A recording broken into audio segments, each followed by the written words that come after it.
Good afternoon, everyone. In a matter of 24 hours, we went from extreme MAGA Republicans breaking their agreement with President Joe Biden and the American people to putting a bill on the House floor with devastating cuts that would have undermined the health, the safety, and the economic well being of the American people, including in many categories 30% or more, cut from incredibly important programs like public education, providing food to women, infants, and children, ensuring that Social Security recipients could address any interruptions with the checks that they need. We went from devastating cuts that would have impacted the health, the safety, and the economic well being of the American people in 24 hours to a spending agreement that meets the needs of the American people. Well, welcome to the National Newspaper Publishers Association's Let It Be Known. And there you have the leader, minority leader, but really the leader of the House, Hakeem Jeffries, talking about the shutdown. It temporarily was avoided. It's a 45-day stopgap measure. We'll talk about that and all the shenanigans. And speaking of shenanigans, Representative Jamal Bowman is accused of a huge shenanigan that could find him. It actually has him in hot water, but in even more trouble. He pulled the fire alarm at the Capitol just before a crucial vote on the shutdown, on the measure to avoid the shutdown. There's a lot of speculation as to why. He says it was a mistake. We'll tell you more about that as well. And, this is in case you missed it, Monday. And we missed so much over the weekend, didn't we? Tupac Shakur, the guy accused of killing Tupac Shakur, was arrested. And now more details are coming out as to why it took so long to arrest Keefe D. We'll talk about that. Student loan repayments begin again this morning. Yep, the student loan forgiveness officially ended. The Supreme Court, of course, did what they did to blunt the efforts of the Biden administration, who continue to try and find ways in which to forgive even more student debt. We'll talk about that as well. And also down in Atlanta, we talked last week about the Fearless Fund and how a court ruled in their favor. At least that lasted temporarily, because an appeals court has ruled against the Fearless Fund, giving it a setback. And now the fight continues. They are not allowed currently to give out these grants that they give to Black women-owned businesses. I'll tell you more about that as well. Then the Georgia State Senator, speaking of Atlanta, this is directly tied to Atlanta. A Georgia State Senator has been suspended over his rants about wanting to impeach District Attorney Fani Willis. We'll tell you what happened there. This extreme MAGA Republican went ballistic. And Joy and Reid, I know you guys pay attention to the readout. I mean, really, when you talk about mainstream, there's not too many Black voices that they put out front. Joy is one of them, and she simplifies the situation this country is in during a video post about Donald Trump that you don't want to miss what she said. Really, really pointed stuff from Joyanne Reid. We'll discuss that. But first, the shutdown was averted. Pens and needles and pens and all for what? For Donald Trump and his extreme MAGA hate group in the House. That's what put the government on the verge of a very costly shutdown. They passed the stopgap funding measure on Saturday to avert the shutdown ahead of a midnight deadline. They were really up against it, folks. President Joe Biden signed it late Saturday night, keeping the government open at least through November 17th. The Senate approved the measure after the House abruptly reversed course earlier in the day and passed a bipartisan bill. The deal could cost House Speaker Kevin McCarthy his job. GOP Rep Matt Gaetz, who is under all sorts of investigations, has been leading the charge against McCarthy and now wants him gone. He says that he will seek to remove the speaker from leadership this week. That marks an escalation in Republican infighting over the funding bill. The bill includes natural disaster aid, but no additional funding for Ukraine. And it's interesting, so interesting. Now, many people probably could understand this reticence to continue funding a foreign war, even if it's an ally. But here's what we find people saying that they can't wrap their heads around. The Republicans, and not just the extreme wing of the Republican Party, but most of them, they want to cut 80% of Title I funding. That is schools and campuses with many, many underprivileged individuals. They want to cut Social Security, money that older folks, you get older, you worked all your life, and it's a de facto pension that you paid into.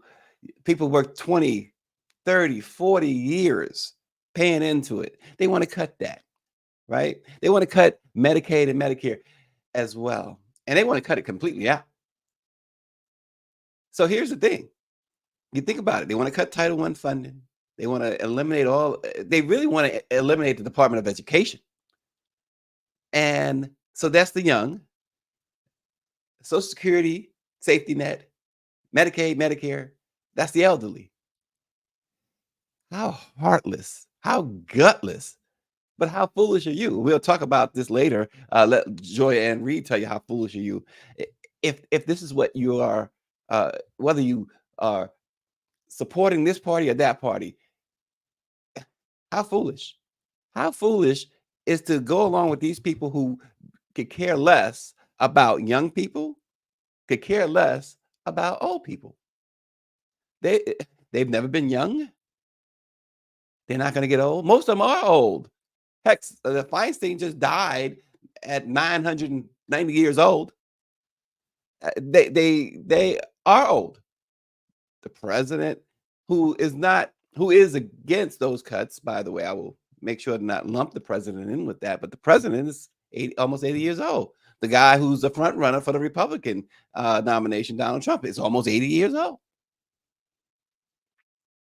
The guys making this decisions there, these guys, you look at Clyburn, you look at, all of them. And speaking of, as Mike V says, they are not interested in democracy. They are the party of obstruction. And Power 96 wonders, why do poor white people vote for Republicans? Speaking like 9 senators, the Senate really was in lockstep with each other on both sides of the aisle, except for 9 senators. One really stands out, the buffoon from Texas. You usually let Barrington use those adjectives to describe some of our elected officials, but Ted Cruz is a buffoon. I mean, Donald Trump destroys this guy and his family, yet Donald Trump picks up the phone and Cruz is like this little puppy. And this idea, they talk about border protection. They want more border protection. They want, to stop immigration. Well, part of shutting down the government means not having border security. So they're the ones who are obstructing law enforcement, because that part of shutting down the government means a lack of funds for law and order, right? Donald Trump, we're going to talk about that later too. His rant. He wants people shot by police, as if not enough people are being shot by police. These people have a sickness. It's a sickness for power. It's a sickness to see the suffering suffer more and the wealthy get even more wealthier. It's a sickness. It's a sickness. It's like when they were kids, somebody took the extra piece of toast from the table or something. And so now they want to take it out on everybody. The elephant in the room, David Youngblood says, is not immigration, but brown immigrants. Absolutely. Absolutely. Austin is watching this morning. He says Trump accused Cruz's father of being involved in the JFK assassination and called his wife ugly. Now, if you call my wife ugly, which would be laughable from any lens, we got a problem. It's unbelievable. Unbelievable. And Jamal Bowman, what in the world? You know, we've had Jamal on the program before. We need to get Jamal back here. We had him on talking about the rap lyrics thing. He's against folks prosecuting rappers based on their lyrics. And Bowman pulled the fire alarm just before the vote. And the thing was, there's a still image, and you see it there, that was released by Capitol Police. Bowman, of course, from New York, he activated the fire alarm near the exit to an office building which houses congressional offices. As police said, they were investigating this incident, as is the House Administration Committee, a Republican-controlled congressional panel that oversees the House grounds. But Bowman admitted to pulling the fire alarm, which he said he regretted, but disputed that he did that to delay the vote, as many Republicans have asserted. The House was about to vote on a bipartisan bill to keep the government open for 45 days and avoid a shutdown. But the bill, of course, we know ultimately passed with near unanimous Democratic support. But at the moment, Democrats at that time of him pulling the fire alarm, they were scrambling to buy some time to read the bill, which McCarthy had just unveiled. And I remember Hakeem Jeffries on Saturday saying, wait, we need some time because we don't trust you, McCarthy. And they said that publicly. He said that, I don't trust you. And understandably so. But you don't do this. Jamal Bowman, I mean, you really put it on the line. I will say this.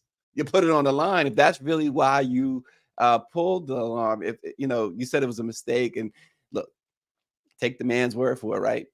But you got to look at the whole picture. What was going on at the moment? Where were you? What were you doing? And yeah, I guess so. And that's it. Grid says, we're fighting. I can't tell you how to hit me. And in that sense, Jamal Bowman, kudos for Jamal Bowman. He's like, listen, I'll figure something out. And he got that delay. They were able to go through that bill and realize that, okay, this is definitely what we can live with. Because McCarthy, of course, he caved big time, but he also said he had to be the adult in the room of those crazy MAGA extremists. He just didn't want the government shut down. And they're not looking at the bigger picture. And McCarthy's right on one thing here. They shut the government down. It's going to really hurt their constituency, and it's going to hurt them. It's the way the Democrats played this. And this, we get on the Democrats a lot for their lack of messaging, for their lack of showing this type of front, this solid, front, like come at me type front. They played this so well that everybody was able to see that this was all on the Republicans. This was all on that caucus. The Democrats was going to go, and Biden played it perfectly. The White House played this extremely well. They stayed out of it publicly. The only thing they kept saying was, back in May, this is what the president said: myself, the Senate, and House Speaker Kevin McCarthy agreed to a deal. Now all they have to do is abide by that deal. And they stayed away from it because they were going to let the Republicans sink themselves, despite their boss in Mar-a-Lago saying, shut it down, shut it down. He was sounding like Barrington. Shut it down, shut it down. That's what Trump last couple of weeks. He must be watching Barrington a lot because he kept saying, shut it down, shut it down. And the Democrats did play this perfectly. Now, 45 days from now, 44 days from now, 43, right? We'll find out what's going to happen November 17th when this comes up again.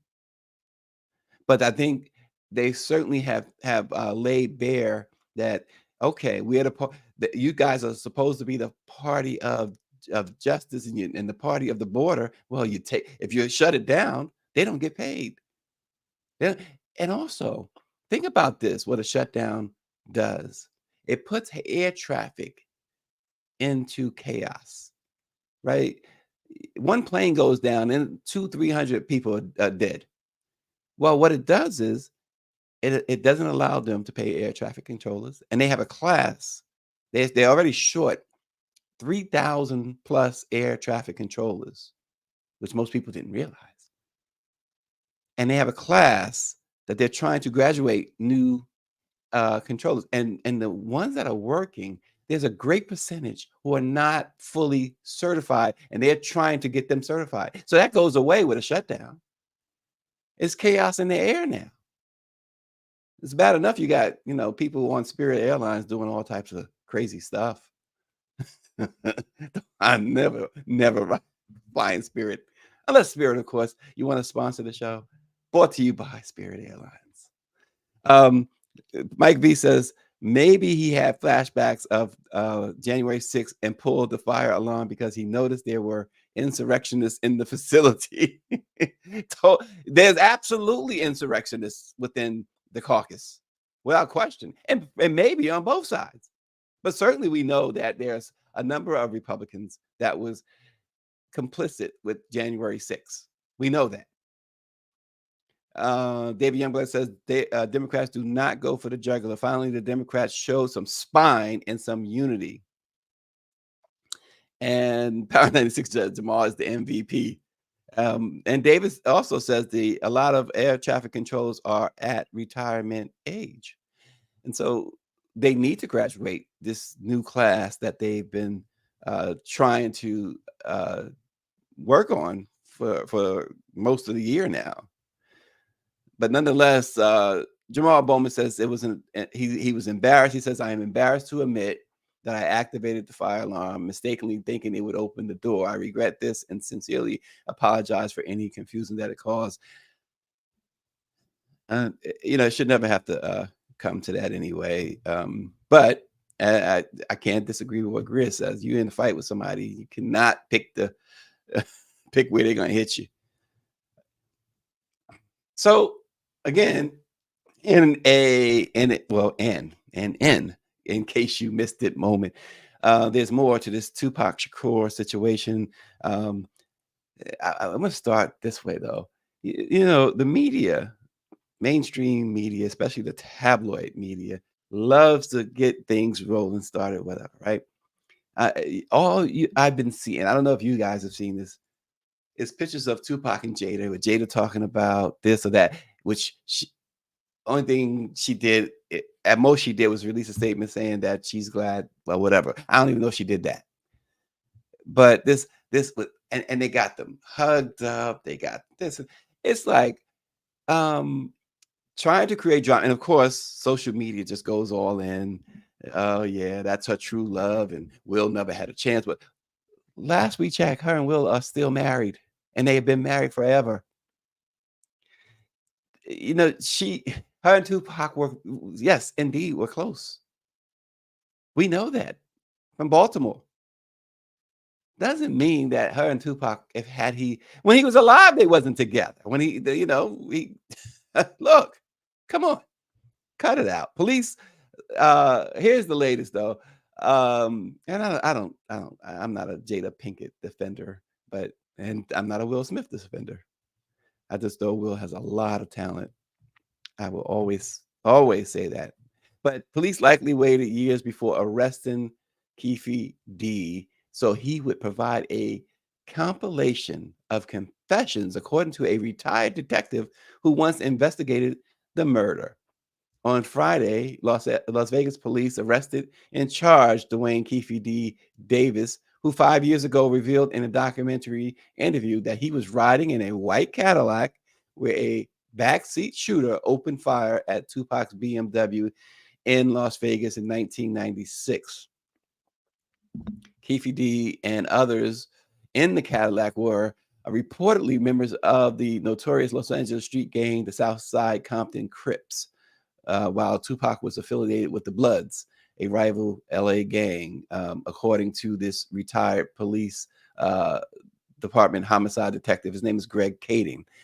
He said that Keefe D, with him sharing his ties to the shooting in interviews, which followed a tell-all memoir, Las Vegas police likely delayed arrested him so he would continue providing additional evidence for an airtight case. He says, quote, perhaps what they were doing was saying, he's already tied the noose. Now let's let him hang himself. He says, you didn't just say it twice. You didn't just say it 5 times. And so now you've got this compilation of so many confessions. The perception is that it's going to be hard for him at this point to say, hey, I was just kind of boasting, making stuff up. In 2018, after he was diagnosed with cancer, Keefe D brazenly, I should say, provided details to BET about the drive-by shooting, including that he was in the front seat of the Cadillac. A year later, in 2019, in the book Compton Street Legend, Keefe D painted himself as one of the last living witnesses to Tupac's murder while recounting details of the killing. He says, one of my guys from the back seat grabbed the Glock and started busting back.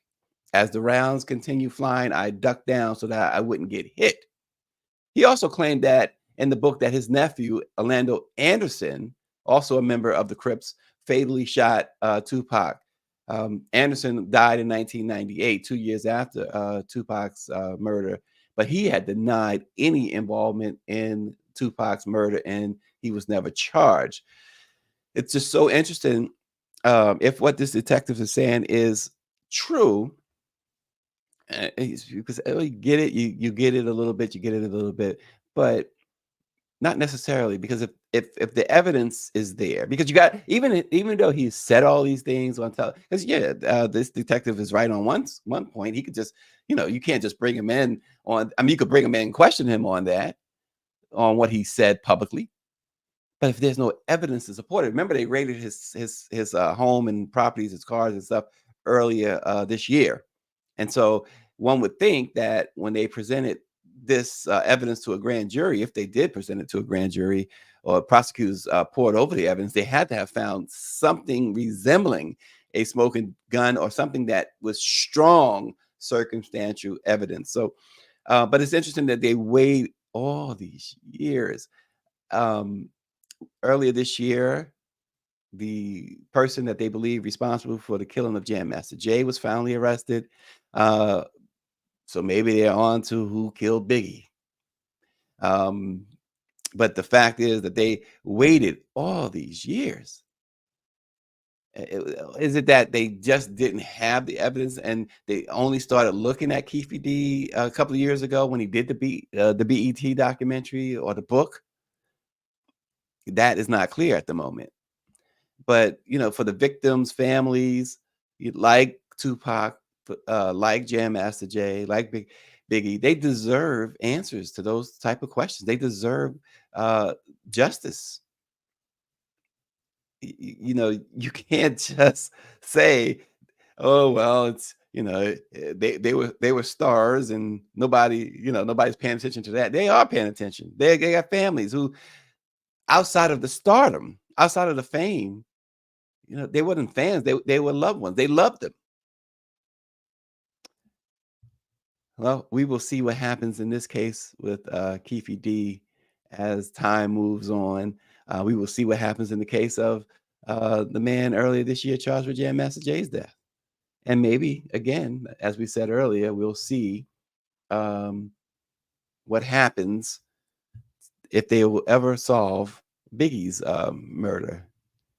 It's really a shame that these these are they're not. I mean, we've had in recent years, a lot of hip hop guys getting killed. Unfortunately, these were trailblazers. These were megastars. I mean, Tupac was. I mean, look. You know the legend of Tupac. You know the legend of Biggie. You know what Run DMC was all about with Jam Master Jay. And you would think. So where I'm going with this, if Mick Jagger was killed or Steven Tyler was killed, come on, they would be in arrest within hours. When John Lennon was killed, it was immediate. There was no mystery. There was no decades long wait.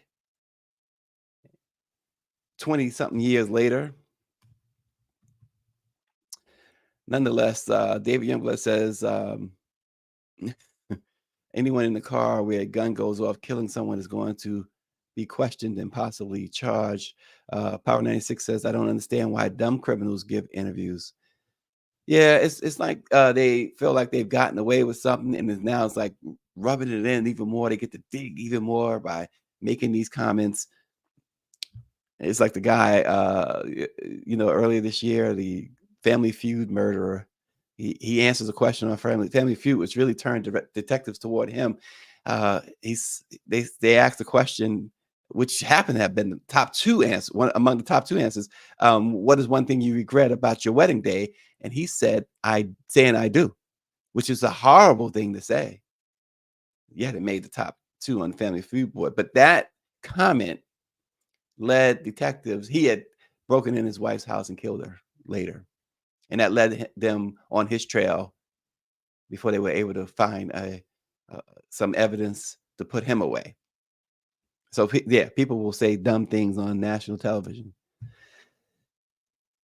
Student loan payments officially resumed yesterday after borrowers were left off the hook for more than 3 years by a pause initiated during the economic turmoil of the coronavirus pandemic. Despite continued pushback from advocates and concerns about a government shutdown, the Biden administration is reactivating all student loan accounts, and more than 28 million borrowers now have to deal with repayments. Natalia Abrams, who's president and founder of the Student Debt Crisis Center, said, quote, it's a sad day for student loan borrowers and for the country that student loans have to come back on, especially with the threat of a looming government shutdown, potentially on the same day. It's just wild. Oh, we know the shutdown didn't happen yet, as we said earlier, but she says it's just still wild to think about it, and in the context of the Biden administration forgiving student loans and the Supreme Court saying no, you can't do that. It's just it's created a lot of hardship for a lot of people.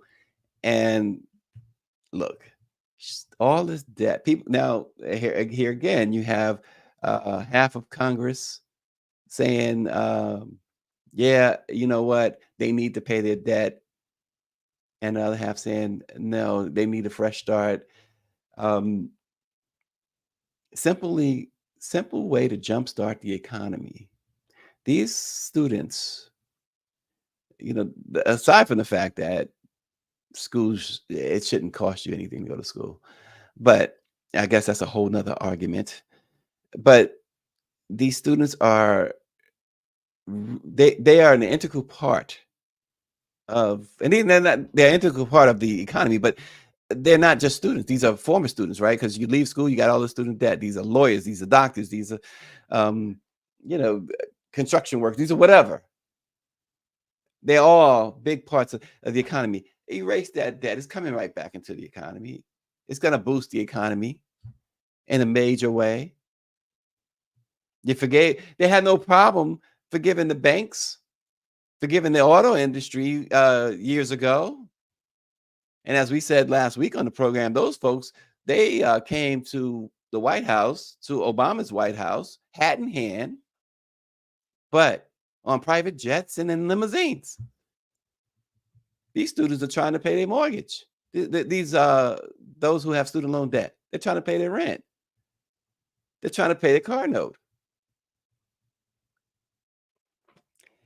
Yeah, it's what a system. Power 96 says, I ask my son for my money every day. I was his student loan. I want my money. I hope you're not charging him interest, Power 96. Come on. Do better. Be better.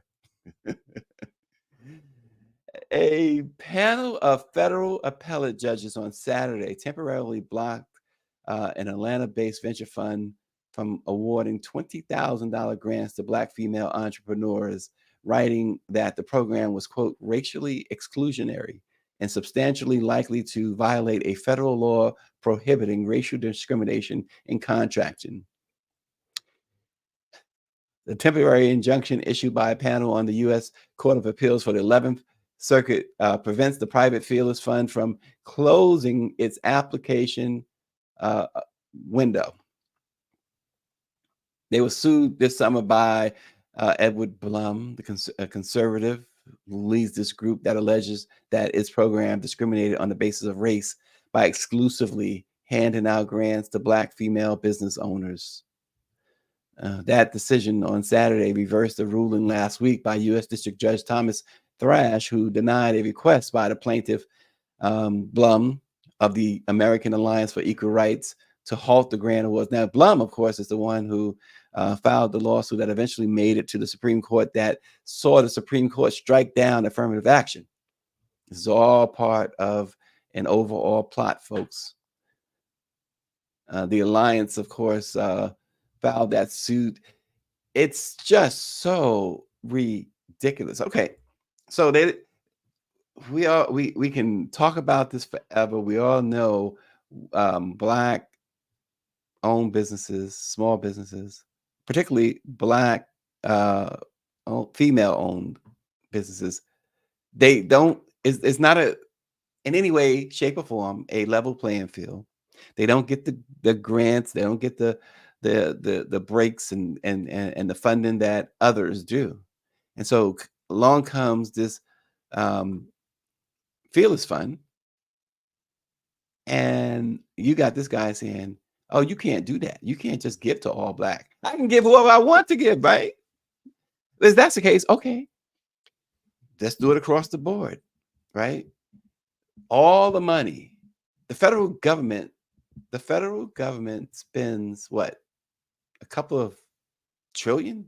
No, a couple of 100 billion or whatever it was, 500 billion. I forget the number.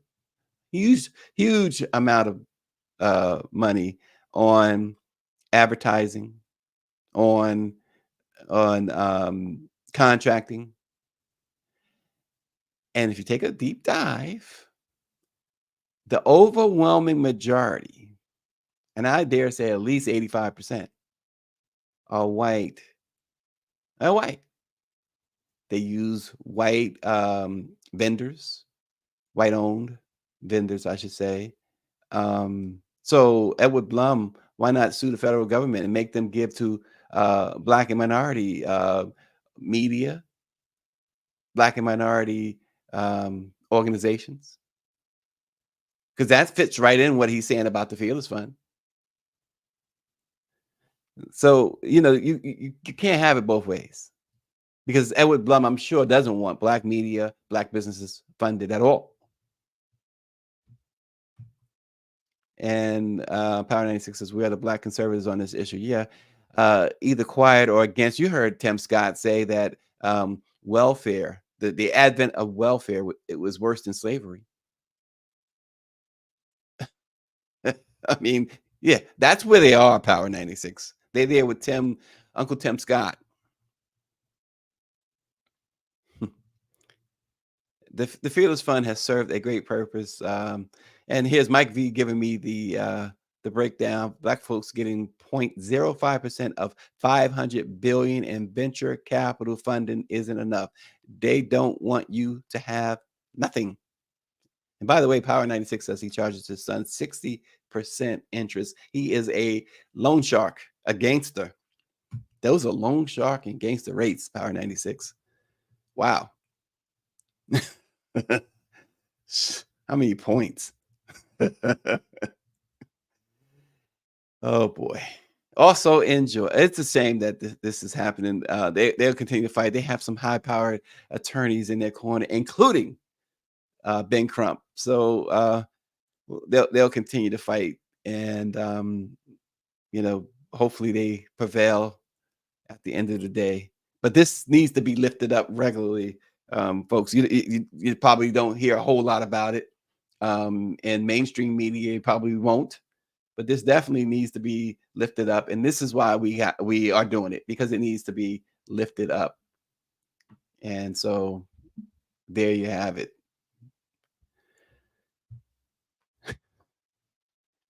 So a Georgia Republican senator is in trouble. The Republican Senate caucus is suspending him because of his attack on them for opposing his plan to impeach Fulton County District Attorney Fani Willis for indicting Donald Trump. The caucus announced that it was indefinitely suspending State Senator Colton Moore of Trenton, who represents a district in Georgia's northwest corner. They said Senator Moore has a right to his opinion. However, during his advocacy for his ill-conceived proposal, Senator Moore has knowingly misled people across Georgia and our nation, causing unnecessary tension and hostility while putting his caucus colleagues and their families at risk of personal harm. Wow. There's a Republican bloc that makes sense, huh? They're not like those on the Hill, I guess, in Washington. They have 32 of Georgia's Senate's 56 members. Moore attacked his colleagues as rhinos, Republicans in name only. But even Governor Brian Kemp and the lieutenant governor have said they see no reason to remove Fani Willis or that she's done anything wrong in her investigation of Donald Trump. Only thing that's going on there is that she is following the law. And again, this is an extreme MAGA Republican who feels like everything that they do, certainly everything that Donald Trump does, is above the law. He's above the law on everything. And so there you have it. And yeah, Tim is stuck on plantation, says Power 96. But she's gotten the death threats, the racist notes, and everything else, and she's contending with. And one of his and the dominoes are quietly falling, because one of the 18 that was indicted with Trump, in case you missed it, pleaded guilty on Friday and is working with the prosecution now. Do you hear the Dragnet theme, the music? Dum, dum, dum. Yeah. Are those footsteps in the dark you hear? And speaking of Donald Trump, as I said at the top, there are very few voices of color, Black voices in particular, in mainstream today that period. But there's probably one or two, I don't know who the other ones, if I thought about it, I can guess, who are allowed to speak their minds, who are allowed to use their platform to speak, as they say, truth to power. Joanne Reid is that person. And, she said some things that warrants a listen to. So let's take a look at what Joanne Reid had to say over the weekend.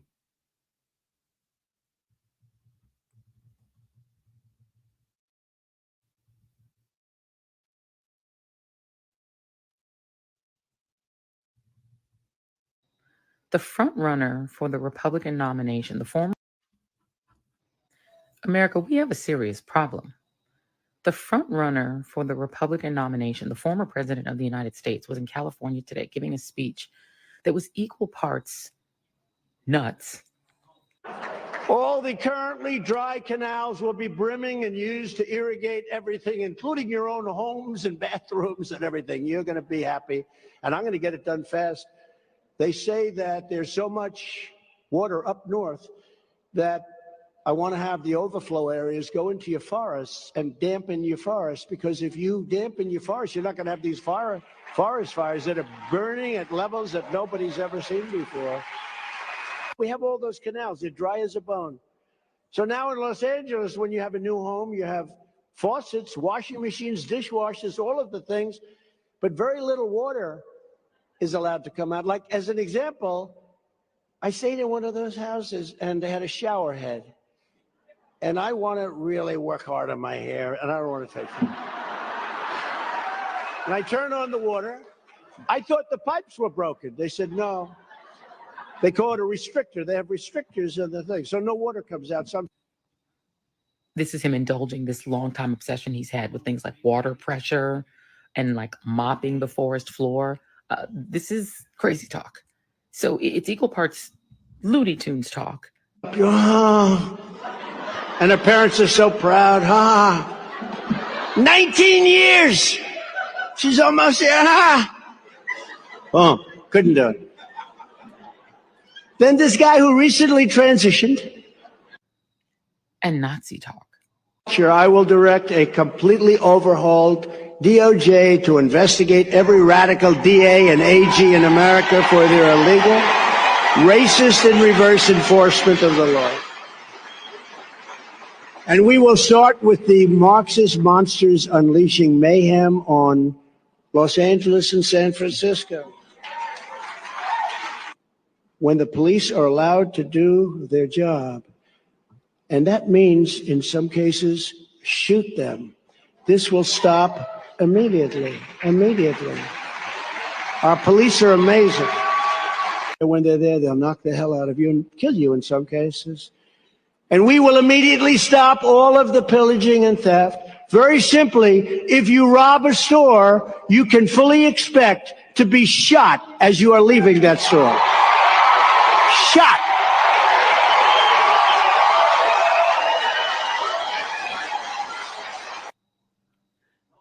So you heard that, right?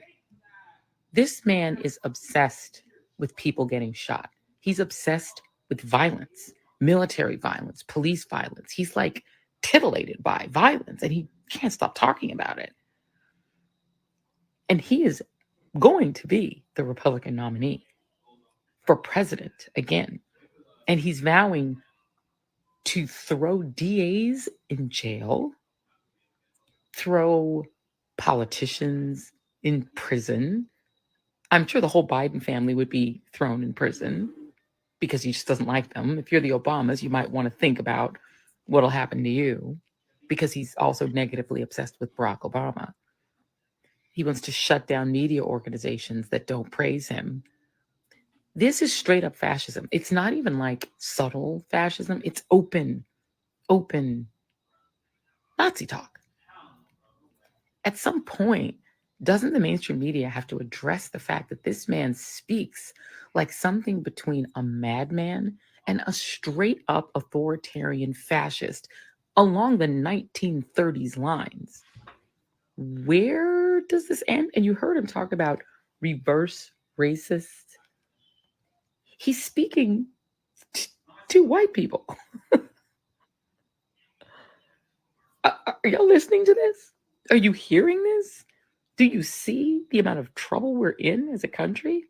There was an election in 1 year with this guy likely on the ballot. Oh my God. Y'all, we're in trouble.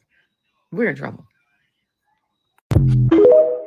And she really broke it down. And in addition to that, first of all, those folks were laughing at that and cheering that.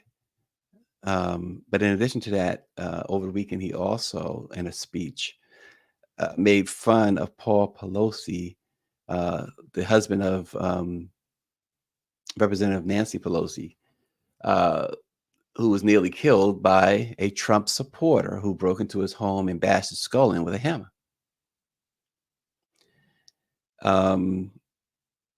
And this is his supporter, and he makes fun of him and says, about his wall. He says, well, I guess, Nancy had a wall around her home that didn't work.